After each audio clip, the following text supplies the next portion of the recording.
Ever feel like your brain is just like completely overloaded, like you're juggling a million things and dropping them all constantly? Yeah, I feel that. Focus is tough these days. Like it's this constant battle. Definitely a struggle. So today we're going deep on some like practical strategies for actually getting better at focusing, getting more done. We're pulling some cool tips from the English Dose podcast. It's wild how much our environment, our habits, all of that can impact our ability to focus. Yeah, for sure. And this podcast has some really simple but surprisingly effective ways to fight off those distractions and get more productive. Okay, so first up, this idea of a distraction detox.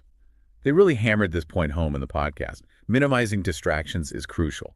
Right. But what really stood out to me was just how even small stuff can throw us off track. You're so right. Even just glancing at your phone can completely pull you out of that flow state. And the thing is, our brains aren't meant to multitask. No, we're not. Every time we switch our attention, there's a cost, a cognitive cost, and Wow. it takes time to get back on track.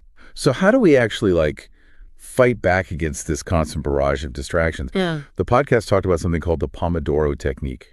Can you explain what that is? Yeah, so the Pomodoro Technique is basically you work in focus 25-minute bursts, and then you take a short break. Fine.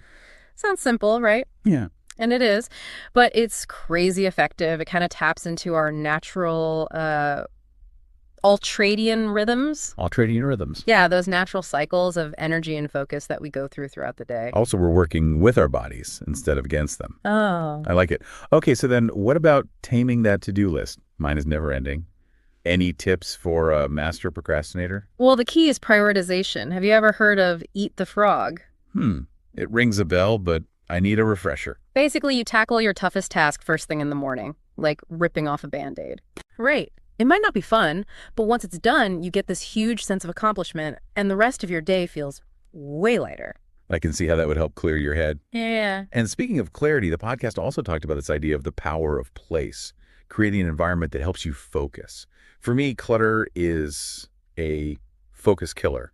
Is there a scientific reason for that? Oh, yeah, absolutely. Clutter bombards our visual field, Right. right? It competes for our attention. Makes sense. So if your workspace is cluttered, your brain's constantly trying to process all that visual information, and that just drains your cognitive resources. Oh, wow. Even things like good lighting, managing noise, those can have a big impact on your focus. It's not just about the clean desk. It's about creating an environment that works with your brain. Mm.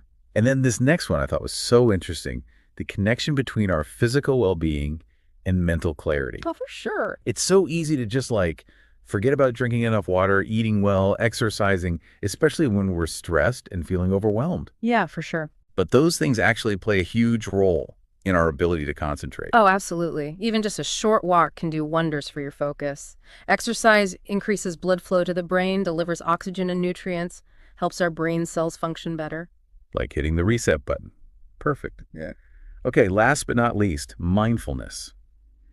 It's a bit of a buzzword these days, but how can it help with focus? Mindfulness is all about training our attention, not about emptying your mind. It's about becoming aware of your thoughts and feelings without judgment. So you notice when your mind starts to wander and you gently bring it back to what you're doing. Interesting. So we covered a lot. Distraction detox, Pomodoro Technique, eat the frog, the power of place, the mind-body connection, and mindfulness. What resonated with you most from this deep dive? I think what really stood out to me is that improving focus isn't about willpower. It's about understanding how our environment and our habits affect our attention and then making small, consistent changes. Yeah. What about you? What could you start implementing today to improve your focus? I'm definitely going to try that Pomodoro technique. I think that could really help me stay on track. Yeah, me too. And maybe try to declutter my workspace a bit. Definitely a good idea.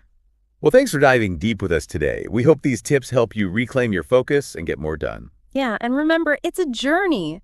Be kind to yourself, start small, and celebrate the little wins. We'll catch you in the next deep dive. See you then.